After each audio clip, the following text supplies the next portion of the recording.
반갑습니다. 최영란입니다. 자, 오늘부터는 교실 밖으로 뛰쳐나온 물리라는 주제로 우리 테마 강의를 통해서 만나게 됐습니다.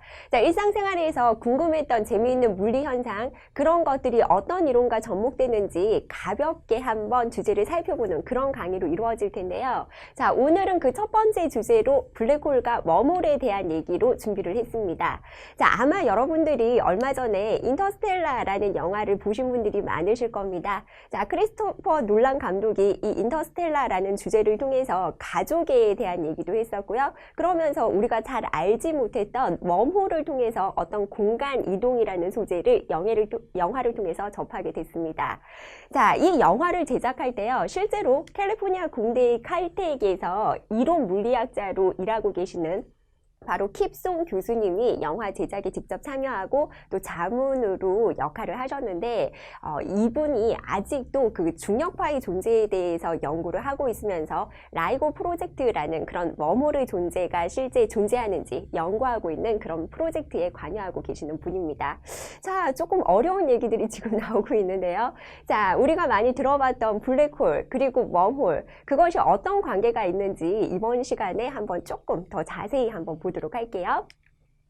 자, 아마 블랙홀이라는 얘기는 어렸을 때부터 많이 들어봤을 겁니다. 블랙홀에 빠지면 빛도 빠져나올 수가 없대. 아, 얘는 중력이 굉장히 강한 어떤 그런 존재인가 봐. 이런 얘기들 들어보셨을 텐데요.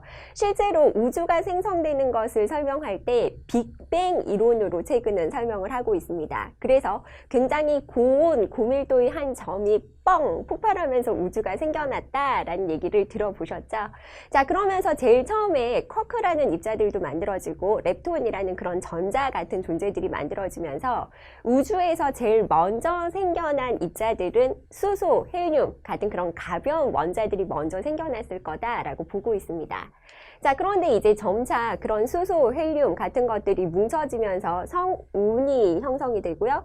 이런 별 사이에 있는 구름 같은 성운들이 더 뭉쳐지면서 나중에 별이 되게 됩니다. 그래서 우리가 아는 여러 가지 다양한 원소들은 이 별의 중심에서 바로 핵 융합 반응을 통해서 형성이 되는 겁니다.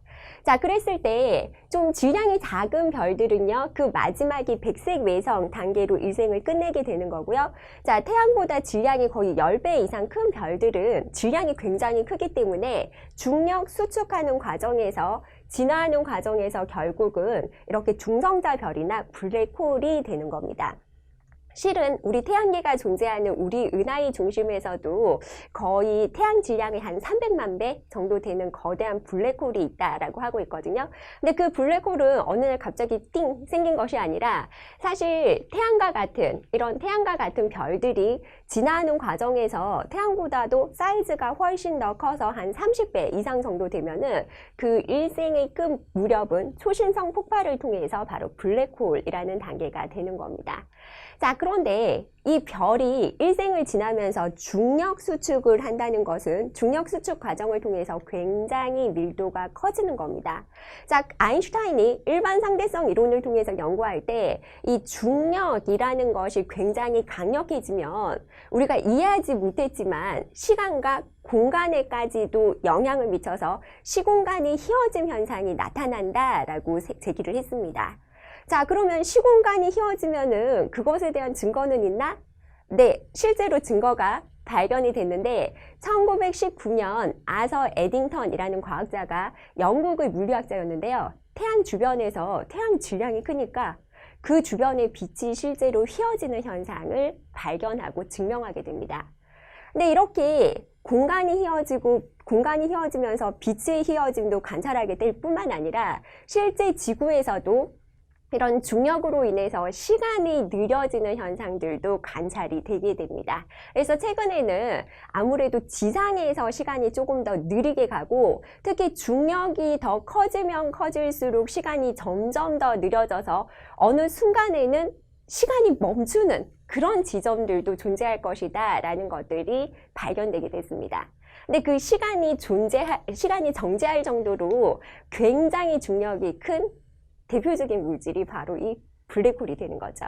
그래서 만일 태양이 중력 수축을 아주 더 심하게 해서 만일 블랙홀 정도까지 된다면 아마도 현재 태양 크기보다도 엄청나게 작아져서 한 지름 3km 정도의 그 정도 사이즈가 되면 블랙홀이 될 것이다 라고 보고 있고요. 지구 같은 경우는 블랙홀 수준 정도의 중력 수축이 일어나면 아마도 1mm 정도의 아주 작은 사이즈가 되면 블랙홀이 될 것이다 라고 보고 있습니다. 자, 그러면은 이 블랙홀은 사실 별이 진화하는 단계에서 초신성 폭발을 거치면서 거대한 질량을 가진 별들의 마지막 운명이 블랙홀이 되는 건데, 이 블랙홀은 우리가 봤을 때 시간이 멈춘 것처럼 보이고 사실은 모든 빛이 다 빨려 들어가서 빛까지도 다 검게 다 흡수되어 버리는 그런 공간이 바로 블랙홀이라고 보는데요. 사실 블랙홀에 실제 진입하는 만일 비행사가 있다면 이 비행사는 엄청나게 큰 가속도로 아마 블랙홀로 빨려 들어가게 될 것입니다. 근데 우리는 외부에서 관찰자로 블랙홀을 향해서 돌진하는 어떤 비행기를 본다면요. 그 비행기의 속도가 점점 더 멀어지면서 적색 편의 현상을 관찰을 하게 됩니다. 사실 빛의 파장이 점점 더 길어져서 붉은색 쪽으로 이동하는 것처럼 느끼는 일종의 도플러 효과를 관찰을 하게 되는데, 그렇다면 이 보이던 비행기가 점점 적색 편의가 점점 더 심해져서 가시광선 영역을 벗어나게 되면 우리 눈으로는 더 이상 관찰할 수 없는 그런 상태가 되는 거죠. 그래서 이 강력한 중력을 가진 블랙홀 주변으로 실제 별들이 빨려 들어가면 이 별들마저도 가시광선 영역이 아니라 아마 X선이라든지 다른 영역의 그런 파장을 가진 그런 빛들이 방출되면서 바로 빨려 들어갈 것이다 라고 보고 있습니다. 자, 우리가 물리 얘기를 할 때요. 자, 전류 주변에서 어떤 전기 에너지가 흐르게 되면 그 주변에서 전자기파를 관찰을 할 수가 있죠. 자, 바로 이런 강력한 중력이 존재하면 아마도 이 강력한 중력 주변에서는 마치 전기 현상 주변에서 전자기파를 관찰할 수 있는 것처럼 어떤 파를 관찰할 수 있을 거다라고 보고 있는데, 그게 바로 중력파입니다. 하지만 전자기파에 비해서 너무나 미세하기 때문에 아직까지도 중력파의 존재는 확인하고 연구하는 단계에 있는 거고요. 그 연구하는 단계에서 지금 킵손 그런 교수님 같은 분들이 바로 이런 라이고 프로젝트라는 것을 통해서 중력파가 존재한다면 바로 이런 블랙홀 넘어서 어떤 웜홀의 존재를 증명할 수 있지 않을까라고 연구하고 있는 단계입니다. 자, 그러면 우리가 영화에서 나왔던 웜홀은 도대체 무엇인가? 자, 웜홀이라는 것은 이 블랙홀이 가만히 있는 것이 아니라 얘들이 이렇게 자전하면서 돌면서 이 공간을 휘어지게 하면서 만들어지는 그런 현상인데요.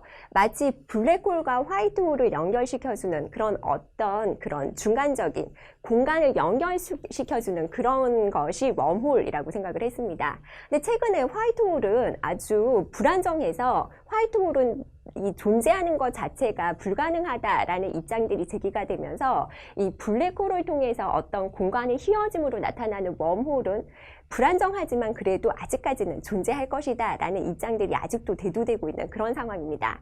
자, 그러면 웜홀은 도대체 어떤 것이냐? 자, 우리가 사과가 있으면 사과 위에 어떤 사과벌레가 있다 라고 생각을 해볼게요. 자, 사과벌레가 사과 표면을 따라서 이렇게 지나가는데 걸리는 시간보다 아마도 본인이 내놓은 그 구멍을 통해서, 사과 구멍을 통해서 사과를 통과하는 것이 훨씬 더 빠르게 공간을 지나갈 수 있을 겁니다.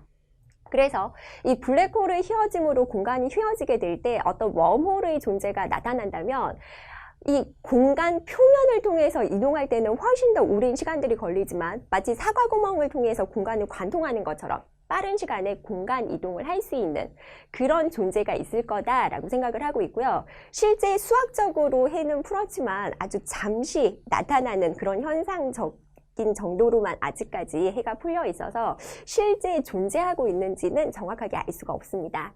그리고 만일 존재한다면 현재 그 수학적인 근거로 풀어놓은 해로 의한다면 한 지름 10cm에서 기껏하면 33cm 정도의 그런 작은 사이즈의 양자 웜홀만 존재하기 때문에 우리가 꿈꾸는 것처럼 정말 우주선이 이동하고 지구가 어떤 환경이 열악한 상태에서 지구에 있는 사람들을 제거 공간 이동을 시킬 때 이 웜홀을 통해서 공간 이동하는 것은 아직까지는 불가능해 보입니다.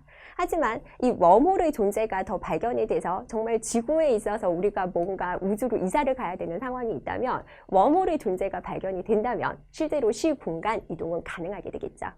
자, 그래서 우리가 이번 시간에는 좀 짧게 전체 블랙홀과 웜홀에 대해서 간단하게 정리를 해봤습니다. 여러분들의 궁금증이 좀 풀렸는지 모르겠는데요. 제가 짧은 지식으로나마 여러분들과 좋은 시간 가졌던 것 같습니다. 자, 또 다음 강의에서 뵙도록 할게요. 수고하셨습니다.